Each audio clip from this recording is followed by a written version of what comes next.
Kavita, welcome to the I Dare You podcast. Thanks for coming on the show. Darrin, thank you for having me. Okay, Kavita, you heard a little bit of my introduction of you. I love the niche that you have on helping thousands of single men in this dating world, relationships. How did you get into this? Was this your dream ever since you was in second grade that this is what you're going to be doing? Dream in second grade because I'm Indian. My parents instilled in me that I was definitely going to be a lawyer or a doctor. Luckily, they are happy and proud with the work I do. I started off as a speed dating host in my 20s. You did? Side gig, really wanted the job. And I said, I'm landing this job no matter what. I must have called the company 10 times and pretended that someone had called me for an interview. That's how bad I wanted this job. I don't know why, because I wasn't very hardworking at that time, but I wanted this side gig alongside my corporate job. And then lo and behold, here I am. Oh my gosh, I don't even know how many years later. Let's not talk about it. Yeah. But I ended up launching my own speed dating company, matchmaking agency. I ran those for over 10 years. And alongside coaching, and it's in the last 2 years that I've started working exclusively with men. Might even be coming on 3 years now. Okay. Well, let's go there. So you are known as an expert love coach for men. You could be doing anything with your life. You're a talented young individual, but why this? Why is this what fuels you? I went through a difficult love story, let's call it. I lost my partner in a car accident when I was 26. Oh my gosh. After being together for 10 years. I am sorry to hear that. Thank you. And I really appreciate that. It's taken me a while to be able to really share and talk about it publicly, but I am here and it's important to share our stories. I know that people can sometimes look at others and just be like, well, it must be easy for them. They got it good.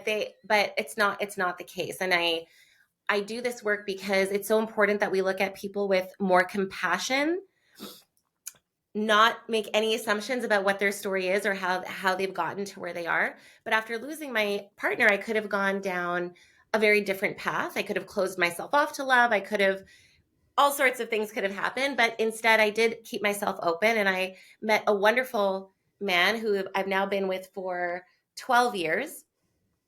And I am a living example of someone who can go through tragedy and find love again. And I feel really proud and called to this type of work where I can help others do the same. Well, that's wonderful. Thanks for that backstory. And I had no idea that was part of your story. Thank you for sharing that. And certainly that's something that fuels a lot of your conversations with men. And that's very, very higher level, higher purpose stuff here. It is high purpose stuff. Yes. Yeah. Okay. So then 3 years ago, you decided to, okay, we're going to focus in on men. What is happening with men right now? Why the focus on them? The focus came from men were naturally drawn to my work. I always felt that I, without trying, was appealing more to women, speaking more to women, but men were kind of watching from the sidelines. And what I realized at one point where I said, okay, I'm making content and I'm writing blogs and I'm doing presentations and speaking on stages. And every time I was putting my presentation together, what I realized is that I was doing almost one presentation for men and one for women, because on any given topic in dating, the needs and struggles are completely different. Yes. I made Okay. a decision and I said, I need to go deeper into my practice. I really want to get to the crux of what's going on. And I'm going to choose to either work with men or women. And simply put, two things. One, when I looked at the data, I had double the number of male clients over the course of 6 years for coaching than I had women. And I wasn't even aware of it in the moment. Wow. And the other part is intuitively, I was running a group program for women. I was running a group program for men. And day to day, I was just so much more excited and pumped for the men's group. In the content, in the energy in the room, in the delivery, in the connections I had with these wonderful guys. And I said, well, this is the answer. That's really great. Okay, well, I'm worried, and let me tell you what I'm worried about. For those who listen to the podcast, you know where I'm going on this. The 2023 Surgeon General report on the loneliness and social isolation epidemic that we're all dealing with, women and men, Yes. and it's damaging, it's harmful to longevity and health span. So we're living through that. Also, there's data after data, which you would know better than I, that men are less interested in relationships. They're getting married later. We have fewer couples having children, and I'm worried about it. And so, from your perspective, put it in just common sense, simple language. What is going on with young men? I am concerned as well, and it's a giant piece of why I'm doing this work. This was happening, and there was a trend in this direction of men isolating more, smaller social circles, less friends. So it's not even just on the romantic side of things, Interesting. overall. And post pandemic has been where it gets really interesting because people went into this zone, right? They're in their homes. They are taking a very intentional break from dating because it felt very challenging. People who were living at home completely like, I cannot meet someone now. That's how it felt. Mm-hmm. And even if you were online dating, I was running a virtual speed dating event at the time just to keep people connected. Interesting. You couldn't meet, you couldn't form or build a connection in the way that we're used to.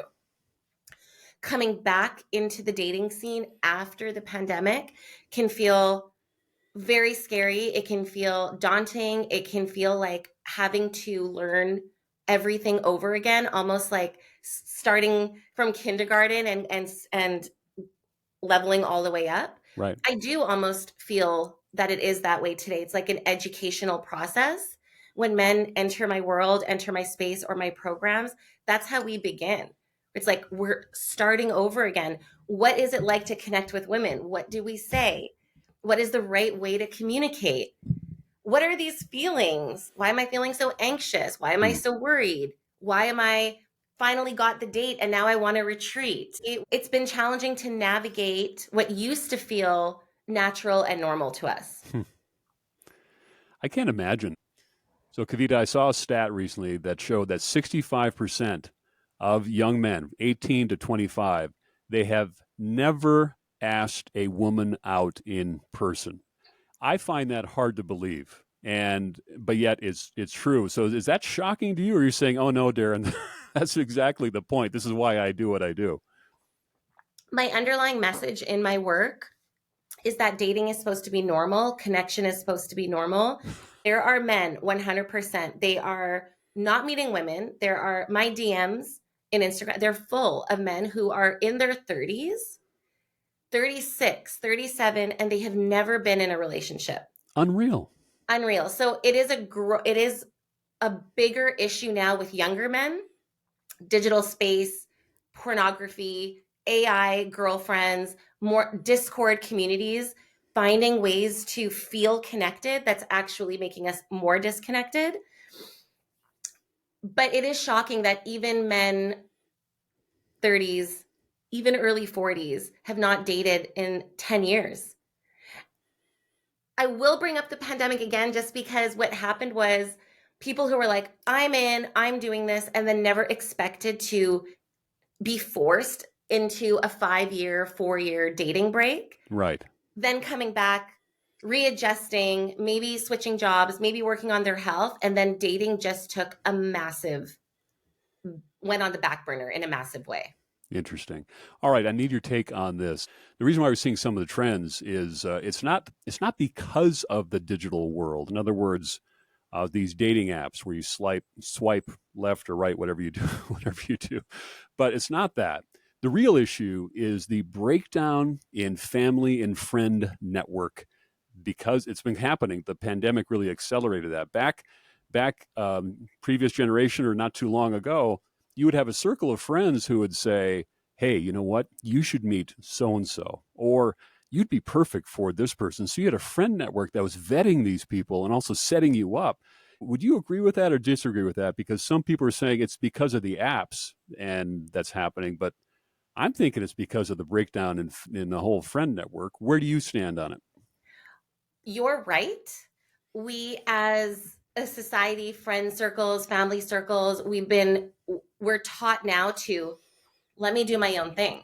Right. Right? Don't interfere. Parents should not interfere. Friends should not interfere. It's judgmental. I'm prioritizing my mental health. I need to make my own mistakes. I need to make my own decisions. It's a confusing place to know where the line is. I actively recommend to my clients, don't wait for someone to come in and be like, meet this person, but lean into your network. Ask your friends, let your colleagues know, let your barber know. The Yeah. problem is that it's as if being single is a bad thing. And if you've internalized that there's a problem and you can't get a date or you can't get a girlfriend because there's a problem with you, it's going to feel very challenging to have these conversations. It's as if you're admitting to, I can't do this on my own, and Sure. it's so not the case. Mm-hmm. Be proud of the fact that you want to find love, feel good about it. I'm looking to meet someone, I'm ready for a relationship. If you have anyone in mind for me, please let me know. I would also say that deep down, and I can say this about myself and from experience, people love to play matchmaker. Mm-hmm. They do. You're that person at the wedding that's like, I'm the one that introduced them, right? That's an exciting moment. So, but I think it's on us to go out and make it happen for ourselves. That's really good. So, for everyone listening, I think you are missing what's right in front of you. Think about every single young single man in your life. And Kavita, when's the last time that they actively said, you know what, I really think you'd be a great fit for so and so? And maybe that's the wrong word. I really think you'd enjoy connecting with or getting to know. It's a lot less intimidating on that front. But we don't do that anymore. And I think it's time to do that because you could change someone's life just with one simple connection. Kavita, Mhm. what do you think? I love it.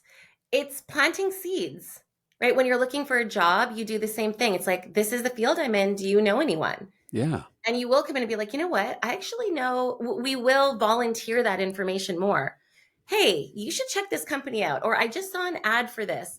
We talk about it in a way that feels we're more comfortable talking about it in a different context. there you go. But again, there's something about love and dating that just feels like a minefield.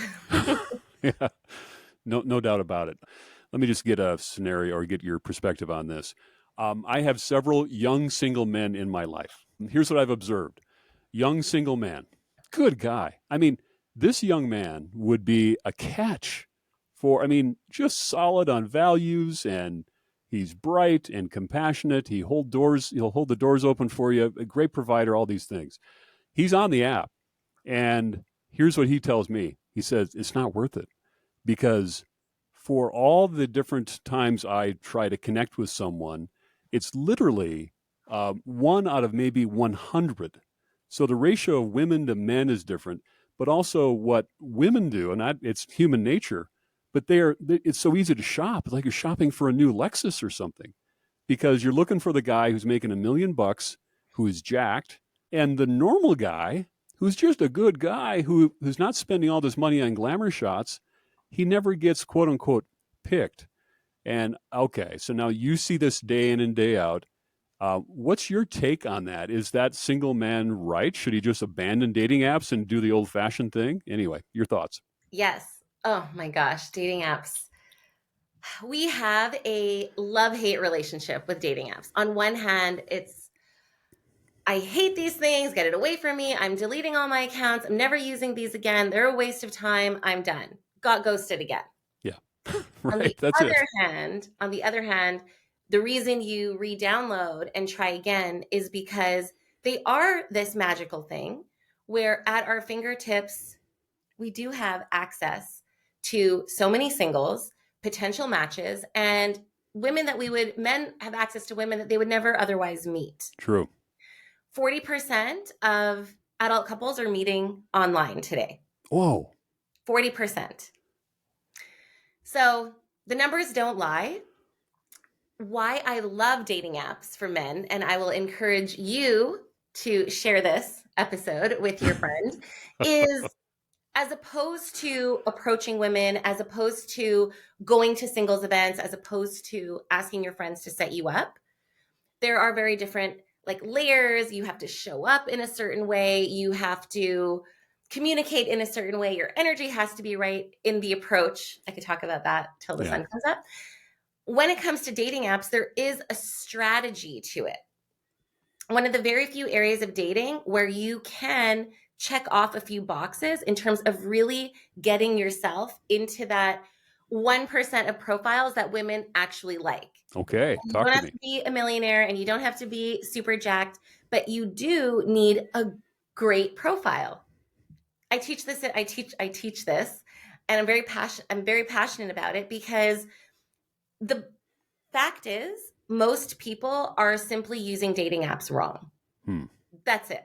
Okay. You're putting up photos that are like in your phone. You don't really know what you're doing. You're not putting the intention that's required to stand out. Yeah. Okay. Quick comment on that. I think you're right, by the way, because I have 3 grown children. 2 of them are daughters, and they one time they were going through their dating app, and I was there. I was looking over their shoulder, and they were trying to match with men. And I remember just watching some of the men. It's like, oh my gosh, what were you thinking when you put that picture up? What were you thinking? It's almost like I remember saying, it's clear this man doesn't have a woman in his life. In other words, there's no sister, there's no one around him saying, don't do that. You think I'm being too harsh, too judgmental? Absolutely not. Okay. You're on point. Okay, so now let's get into this. I want to find out about what does Coach Kavita do. So Kavita, if I'm a single man and I'm looking I want to really build confidence, get back into dating, what does working with you look like? What does it look like? I would go more in the direction of what does it feel like? Yeah. So I say that very intentionally because balancing out these masculine and feminine energies are very important. So if you're a man and you're thinking very logically and you're operating from this perspective of I have to do more. I have to do all these things. It can be very overwhelming and actually the thing that keeps you from moving forward. Sitting down and thinking about this very long list of I have to get the photos for the dating apps. I watched Kavita's videos and she says that I need the perfect profile and I need to be approaching women and. Right. Whereas really it comes down to a feeling. How are you feeling about dating? How are you feeling about women? How are you feeling about yourself? So when you enter my world, it's like a nice deep breath. We're just like, let's take a moment, right? Let's take a moment and recalibrate and think about we are here to find love. If we approach this from a feeling of desperation, if we approach this from a feeling of burnout, if we approach this from a feeling of force, we're going against the whole point. Women who are going to be on the receiving end of your energy in every aspect of dating, whether it's on apps, texting, in person, at an event, there needs to be something in you that women can connect with, and it's on an energetic level. So as a woman, I don't think I know what that feels like. And when I sit in front of a man, this obviously paired with 13 years of experience, Yeah.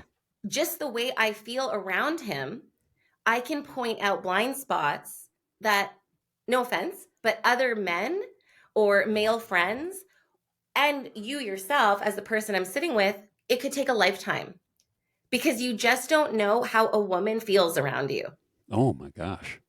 So just that in itself is very powerful. I'm going to go a little, this might be very different from the answer you expect because I can talk about my programs, and I have 3 programs. People can work with me one-on-one for private coaching. My most popular core program is my group coaching program. It's called The Huddle. It's amazing. It's a supportive, uplifting environment, and it addresses a lot of what you and I were talking about, Mm-hmm. where the loneliness epidemic, like having a circle of men. It's one of the top female-led men's groups, Oh, which is a very unique dynamic. So the men bond, the men connect, but then I'm there to guide and chime in and coach and lead these men. We do weekly coaching calls. Anything and everything about dating and finding your dream woman is part of this program. And I also have some pre-recorded courses. I do want to share one more thing, but I do have a special offer for your listeners. I taught a masterclass last week, Ultimate Approach Women Guide ooh, and Nice Guy Syndrome. So both of these sessions are covered. It's a live class, and I would love to offer it to your audience for free. So anybody who messages me your name, Darrin Johnson, just in my DMs, I'm at Dashing Date. I'll send over this masterclass that's usually $300. So I ooh, would love to give that to your audience. But one that's thing I will wonderful. say is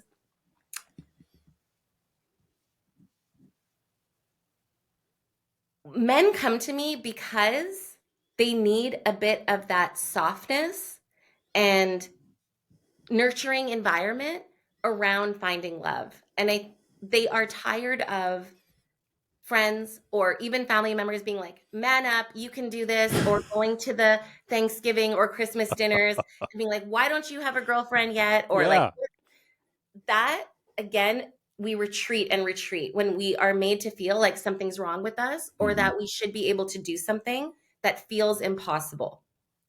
So when you enter my space, there is something that I offer, which is let's figure this out together. I say that the partnership starts now, where you don't have to do this alone. So Wow. until you meet your woman and meet your partner, like I'll be the girl in your corner so that you know that you have the support you need in a way that feels motivating, uplifting, and joyful. Oh, that's really cool. That sounds very empowering. You mentioned that you have the opportunity to talk about how a woman feels around you, and to give me an example of maybe it's a common theme that comes up with young men. What do you observe that they do, a blind spot that Mhm. causes a woman to feel a certain way? Hmm. Such a good question. So many things. Yeah, I bet. Men will go on a date. I'm going to start really simple. Men will go on a date. They'll think they nailed it. They'll come back. They're like, oh my God, I had a great date. But they are so focused on the fact that they got a date. Yeah. They are rushing things. They unknowingly are trying to plant the seed for the next date. Lots of desperate energy that they have no idea is coming across. They can do everything right, plan the perfect date, check in, take the lead, do all these things. But women are feeling kind of like something's off here.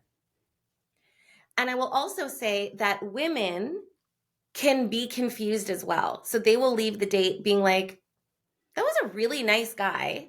Why am I not wanting to see him again? Hmm. But I'm not going to see him again. And her friends are like, oh, here we go again. But there is a disconnect in the energy that the man is bringing where he does not yet feel safe within himself. He does not yet feel worthy of this experience that he's having. He does not yet feel confident in his skill set to get another date. That's really So something. he is putting a lot of pressure here on this interaction, and that takes away from the experience. That's a great point. Let me follow up on that. If I'm a young man and if I've been trying, in fact, you said it feels impossible. To me, hey, Kavita, climbing Mount Everest to me feels impossible. But you're telling me that these young men look at dating and finding the idea of finding love. They really, it feels impossible to them? Feels impossible. I have a client in my group coaching. He's 26, never been on a date before, zero attention from women his entire life, Oh, never a first date, not from what? apps, not from anything. So he just went on his first date. Actually, he lined up 3 dates over the course of 1 week. So suddenly, so 26 years, not a single date, suddenly 3 dates in 1 week. Oh, So what's happening there? It's an energy shift. Truly, it's an energy shift. It's the way you're speaking, it's the energy behind your words when you're texting a woman on a dating app. Everything changes. So when you're in my world and that initial work we do, it starts with your self-worth, your belief system. If you don't believe this is possible for you, all of that is going to come through in your interactions. yeah. I think that's a perspective that I never really appreciated until right now. The pressure has to be unbelievable. I'll bet some of these guys feel that I finally have a date, and then now all this negative energy. Yes, that's what you're saying. Exactly. And it's unfortunate because what men don't realize sometimes is they think it's enough to be able to land the date. If only I could just approach women. If only I could get matches. If only I could get on a first date, then I would be fine. Ah, Little little do we know that is just the first step. It's how you show up on that date. How do we get the second date? How is this woman feeling in your presence? If you're not able to show up in a way where you feel safe within yourself and worthy, and women can respond to that, you're going to hit a wall very quickly, even if you're approaching women night and day. okay. So then someone who's listening in their car, single man, who is listening and saying, okay, this sounds really good to me. What is just a mindset shift or one or two things that someone could do to build this, into your life? What's one thing they could try today? I'll give you two: the mindset side and the approach side. Hmm. The mindset side is that most men believe that women don't want to be approached. That's not true. So that idea built in to saying, well, she doesn't want me to do this. Of course, you're going to be stuck in your tracks, Of course. going blank at any opportunity to approach a woman. So I am telling you, and please believe me, women want to be approached. The way that sentence ends is by kind, respectful, sincere men. The disconnect usually is, I don't want to come across as creepy. Right. So don't be creepy. Don't be that guy. The problem is, Darrin, the truth is, it's only the creepy guys that are approaching, Oh, well, there's right? the aha. That's the title of the whole podcast episode right there. I love that. Well, how do I know? Well, then how do I know if I'm being creepy or not, Kavita? How do you know? And here's the strategy. So simple. What are you genuinely drawn to about this woman? Don't take that too literally.